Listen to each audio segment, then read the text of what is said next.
상쾌한 아침 원주에서 출발합니다.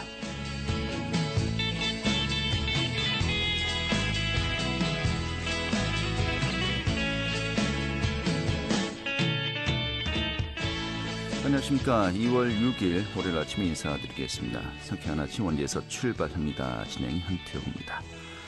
자, 오늘은 어제보다 기온이 더 오르면서요, 이 초봄 같은 느낌까지 느낄 것으로 보입니다. 현재 원주 지역의 기온 영하 3도지만은 어제보다 2도가량 높고요. 또 한낮에는 영상 9도까지 오르면서 예년보다 6도 정도 높아서 온화한 날이 될 것으로 보입니다. 또 한 주간 예년보다 온화한 날씨가 이어지겠고요. 오늘 오전까지 중부지방엔 안개가 짙게 끼는 곳도 있겠습니다. 이 출근길 교통안전 유의하셔야겠습니다. 오늘 준비한 소식 살펴보도록 하죠. 요즘 그 지방대학의 위기론이 계속해서 이야기가 나오고 있습니다. 이런 가운데 지난달 말에 대학들이 모여서 좀 전반적인 논의 또 고민들을 함께 했다고 하는데, 오늘 강원대학교 김원영 총장 연결해서요, 이와 관련된 내용 들어보도록 하겠습니다. 원주시가 봄철 산불 조심 기간을 운영합니다. 이 산불 방지를 위한 종합 대책 추진, 좀 어떤 것들을 논의하고 있는지 살펴보도록 하겠고요. 또 영월에 2023 겸재 맥잇기 초청 기획전이 열리고 있습니다. 그 첫 번째로 초대된 오산 홍성모 화백 연결해서요, 이 전시회 소식과 또 작품 활동 내용 함께 살펴보도록 하겠습니다. 2월 6일 월요일 상쾌한 아침 현지에서 출발하겠습니다.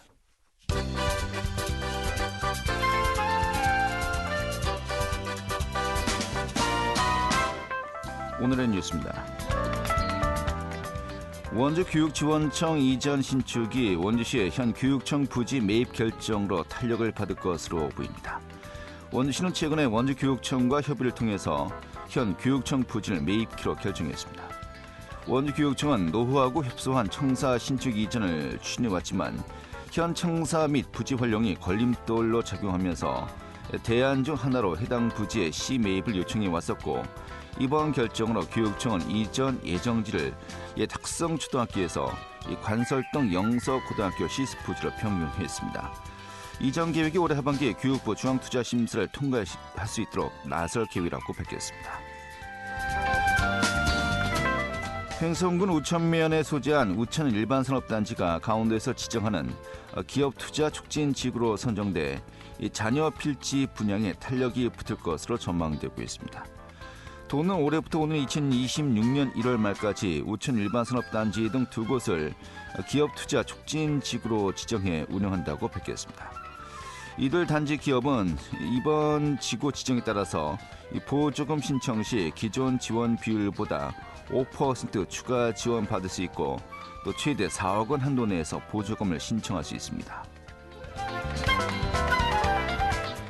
영월군이 올해 상습 침수 지역의 개선과 위험 교량 재가설, 급경사지 붕괴 위험 지역의 해소 등 재해 위험 개선 사업을 위해서 국비 309억 원과 지방비 309억 원 등 총 618억 원의 예산을 확보했습니다.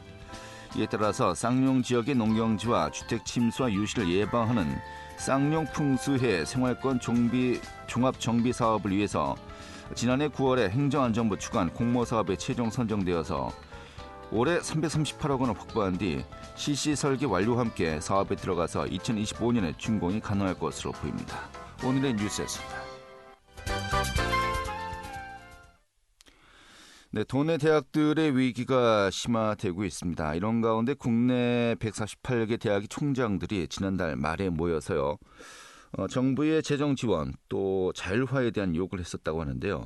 좀 지방대 현재점 상황이 어떤지, 또 어떤 고민들을 하고 있는지 오늘 강원대학교의 김헌영 총장 연결해서요, 좀 자세한 내용 의견 들어보도록 하겠습니다. 총장님.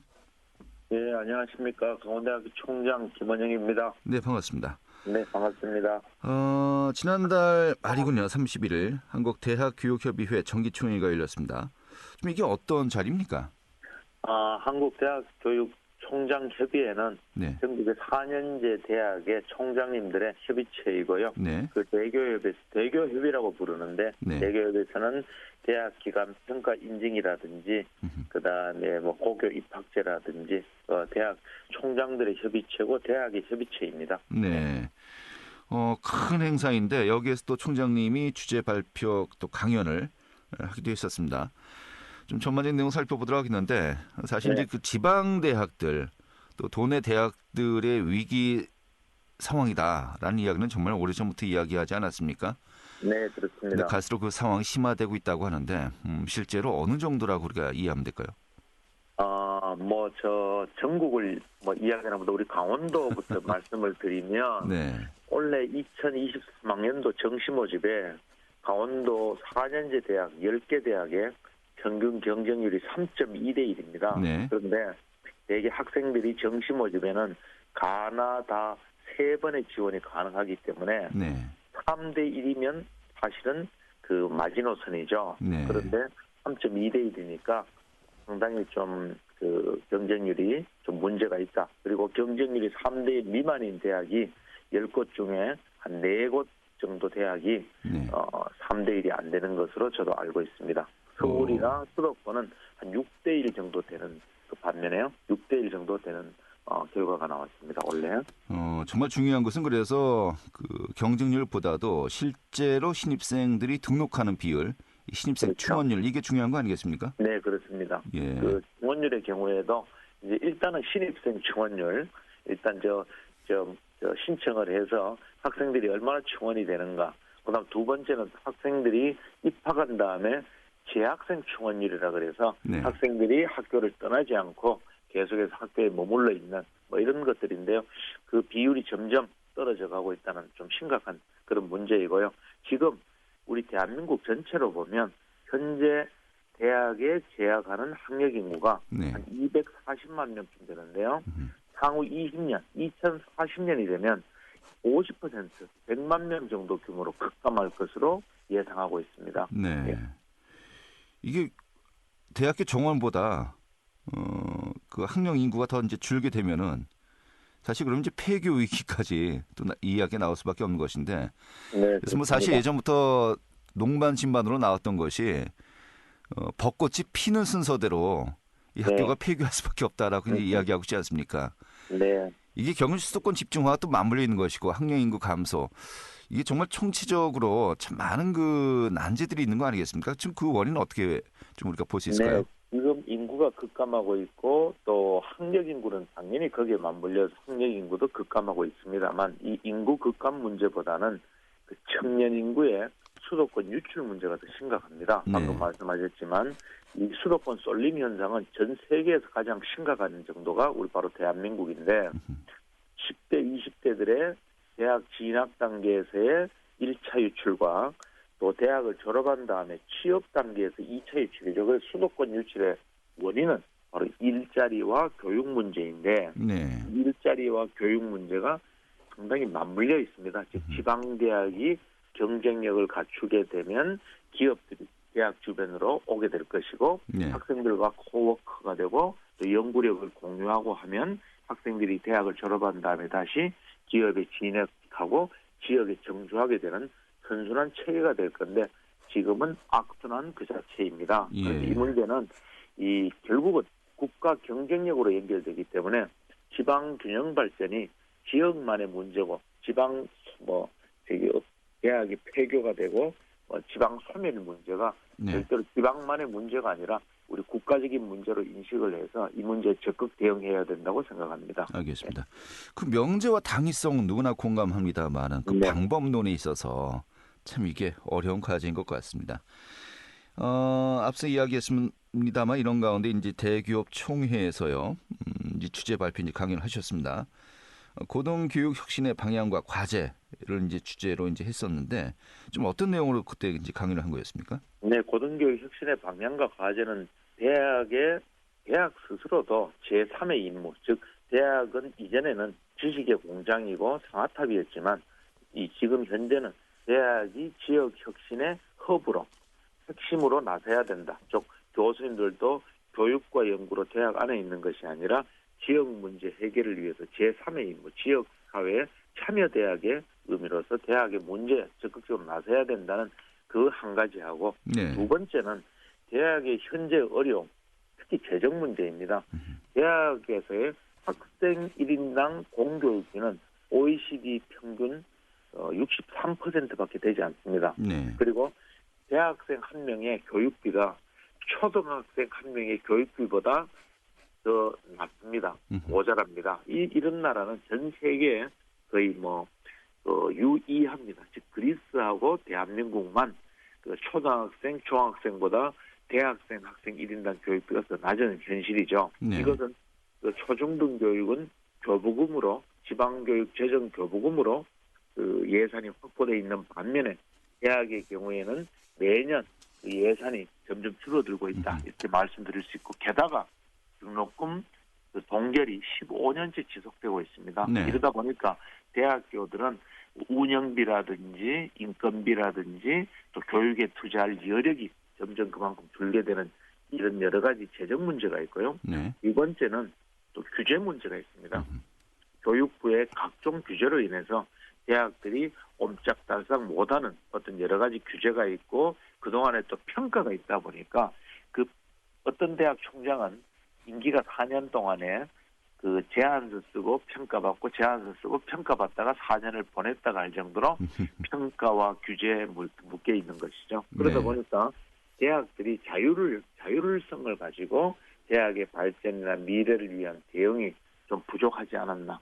게다가 또 대학들의 역할이 최근에 기업가적 대학이다, 참여적 대학으로 또 대학의 역할을 또 상당히 요구받고 있는 이런 시점입니다. 그래서 총체적인 난국이다라고 할 수 있습니다. 그래서 네. 그런 것들을 지적하고 이 대학의 혁신의 방향을 제가 제안한 그런 주제 발표했습니다. 네, 알겠습니다.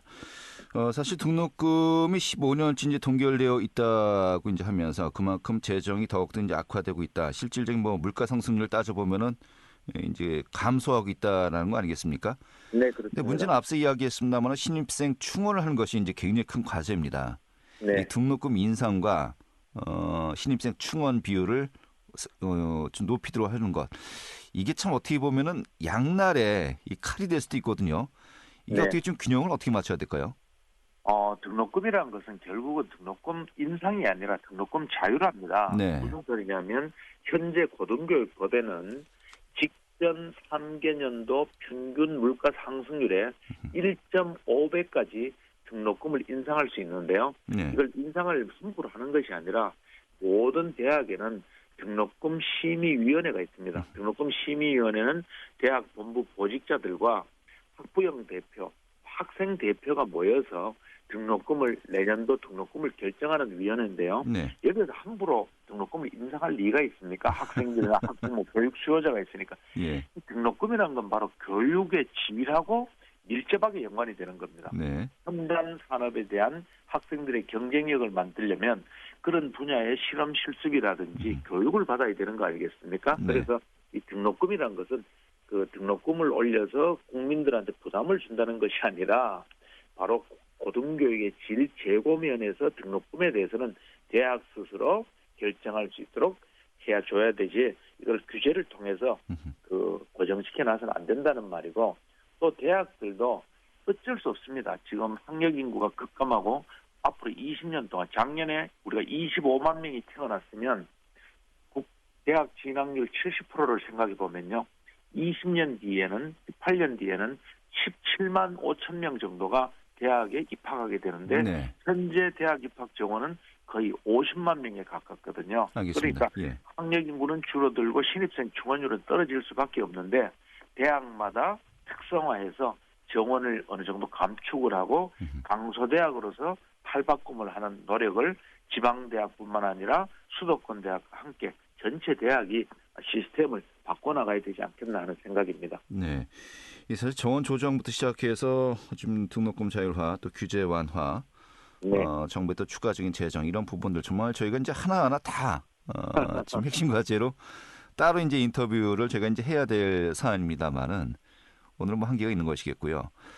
아무튼 정치적으로 참 어렵습니다. 아까 이야기했듯이 이 벚꽃 피는 순서대로 이제 폐기할 수밖에 없는 것이 아니냐. 또 이제 향후 10년 내에 학령 인구가 지금도 이제 많이 줄었다고 하는데 더 줄 것이 예정되어 있는 상황에서요. 이 지방 대학의 위기 좀 어떻게 극복해 나갈지.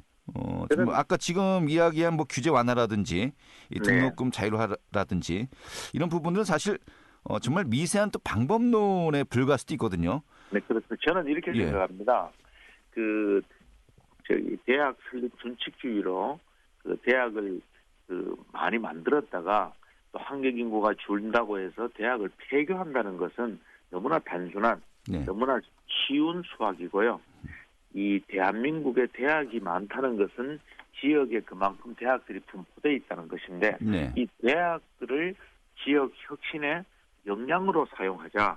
그래서 대학들을 지자체하고 연계해서 그 지역에 성장 동력을 제공하고 지역이 소멸되지 않도록 방어를 하는 그 주체로서 지역 대학을 활용한다면 네. 바로 지방 소멸을 막고 지방 대학의 폐교를 막는 일석이조의 효과를 누린다. 왜 우리나라는 항상 남들이 없는 것을 우리도 없애려고 하지 말고 대학이 많은 것을 오히려 장점으로 역발상으로 활용하는 그런, 교수님들은 사실은 다 외국에서 유학도 하시고 박사학위를 받으신 분들이니까 얼마든지 이 지자체의 지역 혁신에 그 교수님들과 학생들이 참여하게 된다면 전 세계에서 가장 경쟁력을 갖춘 대한민국을 만들 수 있지 않을까 하는 생각을 해봅니다. 네, 알겠습니다. 네. 좀 핵심 과제들 여러 가지가 있습니다. 좀 자주 연결해서요. 좀 말씀 좀 들었으면 좋겠는데요. 오늘 이렇게 정리했으면 싶고요. 네, 감사합니다. 네, 알겠습니다. 오늘 네. 고맙습니다. 네, 감사합니다. 네, 강원대학교의 김헌영 총장이었습니다. 알찬 정보, 생생한 현장의 소식을 전해드립니다. 리포터 현장. 네, 얼마 전에 입춘을 지났고요. 또 이번 주 온화한 날씨가 이어진다고 합니다.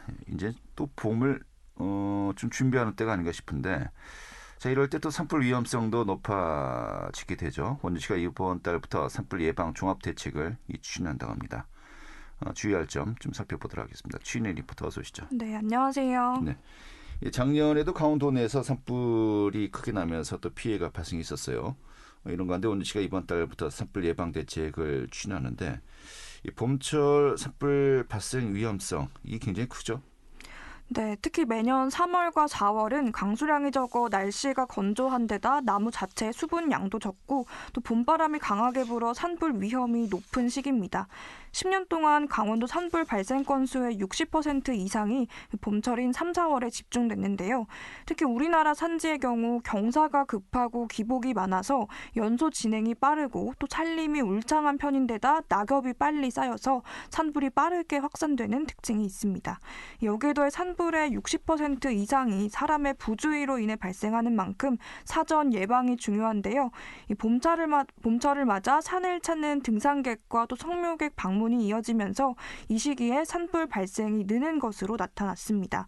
실제로 최근 등산 인구가 급증하면서 주의가 필요해졌는데요. 원주시는 2월부터 5월까지를 봄철 산불 예방 대책 기간으로 정했습니다. 네. 이런 건데 원주시 지금 어떻게 대응을 하고 있습니까? 네, 원주시는 5월까지 산불 방지 대책본부를 본격적으로 운영하는데요. 산불 위험이 큰 지역은 입산 통제구역으로 지정하고 산림 불법 소각도 강력히 단속합니다. 또 임차 헬기를 고정 배치해 산불 예방 피해 최소화와 감시에 만전을 기할 예정인데요. 원주시 이정혜 산림보호팀장 이야기 들어보겠습니다.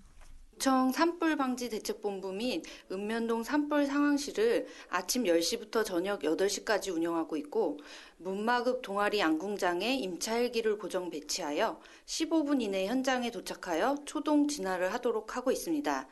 또한 산불 취약 지역에 산불 유급 감시원 164명, 산불 진화대 55명을 배치하였습니다. 추후 산불 재난 위기 구분에 따라 경계 단계 발령 시 마을 담당 공무원 97명, 심각 단계 발령 시 마을 담당 공무원 176명을 추가 배치하여 산불 예방 감시 활동에 만전을 기할 예정입니다. 네, 이 산불이 발생한 뒤에 이제 복구 정말 많은 시간과 또 비용이 소요될 수밖에 없는 것 아니겠습니까? 그만큼 예방이 중요한 것인데, 이 산불을 막기 위해서 주의할 점 어떤 것들이 있을까요? 네, 대부분의 산불은 사실 사람의 부주의로 발생하는 만큼 행정적인 대응도 중요하지만 그에 못지않게 시민들의 주의와 노력도 필수적입니다. 이 봄을 맞아서 등산하시는 분들 많을 텐데요. 산불 예방 상식 알고 계시면 좋을 것 같습니다. 산을 오를 때는 성냥이나 담배처럼 불이 잘 붙는 물질은 가져가지 않아야 하고요. 또 취사가 허용된 지역에서만 취사를 하고 이 취사를 마친 후에는 주변 불씨를 철저히 단속해 주셔야 합니다. 또 산림 안에서 그리고 산림 인접 지역에서는 작은 불씨도 아주 위험하기 때문에 소각이나 흡연, 취사는 절대 삼가는 게 중요합니다. 이정혜 산림보호팀장 이야기 이어서 들어보겠습니다. 산불을 예방하기 위해서는 시민 여러분의 자발적인 참여와 적극적인 예방 감시 활동이 매우 중요합니다. 최근 등산 인구의 증가로 봉화산과 같은 도시숲은 물론이고 치악산 국립공원과 함께 백운산, 미륵산, 가막산 등 도시 근교의 아름다운 산을 찾는 인구가 급증하고 있어 이로 인한 산불의 위험도 높아졌다 할 수 있겠습니다. 산림과 연접된 곳에서는 쓰레기 및 논밭 소각 행위를 절대 금지하여 혹여나 대규모 산불로 귀중한 산림이 산불로 소실되는 일이 없도록 주의하여 주시기 바라며 산불 없는 아름다운 푸른 원주를 만들기 위하여 시민 여러분들의 자발적인 참여와 협조를 부탁드립니다. 네, 봄철 산불 예방 우리 모두가 함께 해야 할 과제가 아닌가 싶네요. 오늘 이렇게 정리하죠. 잘 들었습니다. 네, 감사합니다. 네, 주인의 리포터였습니다.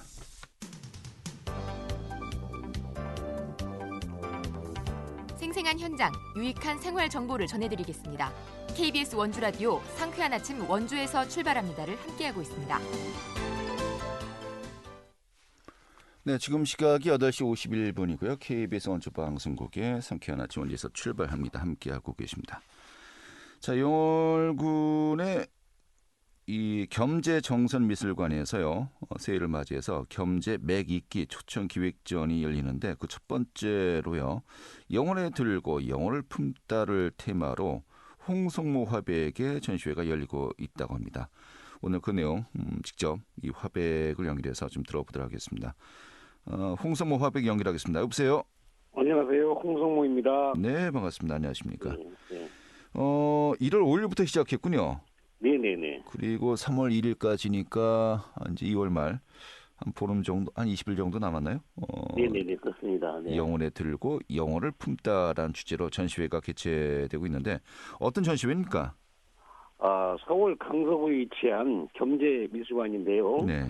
2023년 겸재 맥잇기 첫 초대작가로 초대되어서 영월에 들고 영월을 품다라는 주제로 전시하고 있습니다. 네. 이 작품들은 영월 사계절 풍경과 영월군 남면 창원리에서 2001년도에 발굴된 상령사포 500난상 작품들이 많은 관광객들의 호흡 속에서 전시되고 있습니다. 예. 자, 영월에 네. 많은 풍경들을 이제 담고 있는 거 아니겠습니까? 네네네네. 뭐 어떤 풍경들 또 어떠한 장소들이 또 이제 이 그림 속에 이도가 들었나요? 영월의 그 풍경들은 영월군 영월군 두 개하고 상동하고 그다음에 칠북 7개 면하고 그다음에 그 마을들을 전체를 그리면서 네. 동네 분들한테 그 동네 이야기들을 채록해 가지고 그리고 있고 현재는 또 영월 합수머리 지점인 공강 네. 전도를 지금 그리고 있습니다. 예, 이러한 것들이 이제 다 또 이번 전시회에 화폭이 이제 포함되어 있는 것인데요. 네네. 우리 화백님께서는 실경산수화가라고 이제 제가 들었습니다. 네네 그렇습니다. 실경산수. 예, 네네. 이게 어떤 산수화입니까? 실제로 영월 풍경들을 그 네. 풍경 앞에서 이렇게 화판을 펴놓고 이렇게 그리는 풍경입니다. 진경산수화라고도 하기로 하죠. 네. 예, 그러니까 뭐 좀 자세하게 세밀하게 묘사한 산수화다 이렇게 이해하면 되겠습니까? 네네. 자세하게는 아니지만 그 풍경을 오롯이 제 감정에 이렇게 해서 걸릴 건 걸르고 예. 그릴 부분 그리고 이렇게 해서 그리는 풍경화라고 하면 되겠죠. 네. 알겠습니다. 근데 우리 화백님께서는 원래 고향이 이제 부안으로 네. 알고 있습니다. 네, 전라북도 부안입니다. 예, 네. 전북 부안이신데 이 영월과는 어떤 그 인연이 있는 겁니까? 제가 그 1982년도에 우연한 기회에 이제 태백에 갔다가 서울로 가는 길에 그 영월 그 청년포 물안개에 반해가지고 예. 들어온 지가 40년이 됐고 예. 제가 또 1997년도에 영월 폐교에서 이렇게 창작촌에 또 5년간 체력에도 했고 네. 또 이렇게 그 고향 그 부안보다도 음흠. 영월에서 풍경한 게 더 많고 네. 그렇습니다. 네. 이 가는 길에 잠깐 들렀다가 아예 주저앉으셨군요. 네, 네, 예. 그렇습니다. 네, 네. 그럼 주 이제 활동을 이제 영월에서 많이 하셨다 이렇게 이해하면 되겠습니까? 아니 뭐 서울과 영월 왔다 갔다 하고 있습니다. 예. 일주일 중에 3일은 서울에 있고요. 예. 4일은 영월이가 있습니다. 아, 그런 가운데 어떻게 보면은 영월에 들고 영월을 품다를 테마로 이런 또 전시회. 네네네. 그만큼 네네네. 그 영월 사랑이 또 각별하게 이 그림에 좀 느낄 수 있지 않나 싶어서 이제 네, 그렇습니다. 네네. 선정이 된 것 같습니다만은 네네. 이게 겸재 매기기 초청 기획전이 어떤 전시회입니까? 이제 1년 내내 이제 하는 것 같은데 거기에 또 첫 번째 또 작가로 초청이 되기도 했고요. 1년에 한 번 하는 전시입니다. 아하. 그 겸재 정선에 매기기는 하고 다른 것은 이제 청년 작가를 또 뭐 초대하고 다른 작가를 초대하는데 네. 겸재 매기기는 1년에 한 번씩 하는 겁니다. 네. 아, 그래요. 네네. 그러면 이제 이 겸재 선생의 이 네네. 그림과 우리 화백님과 네. 뭐 어떤 또 공통점이 있기 때문에 또 선정이 되었는지 궁금하기도 합니다. 겸재 정선은 그 1700년대 인물인데요. 네. 그분은 지금 미술관이 위치한 곳이 그 강서구 가양동이거든요. 서울에. 네.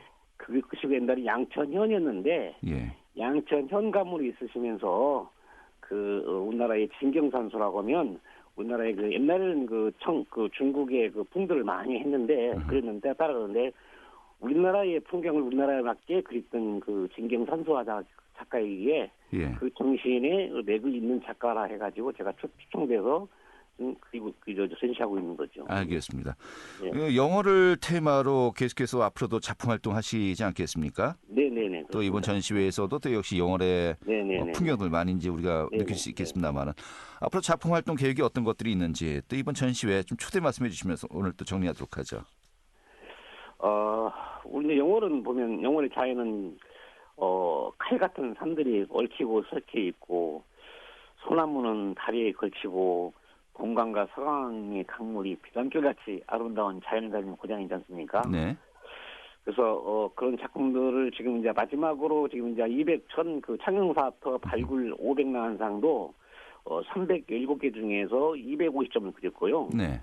그 중에 진짜 현재 이제 진행형이고, 알겠습니다. 그다음에 영월의 그 동강 4개를 제가 이제 1997년도부터 계획했던 건데.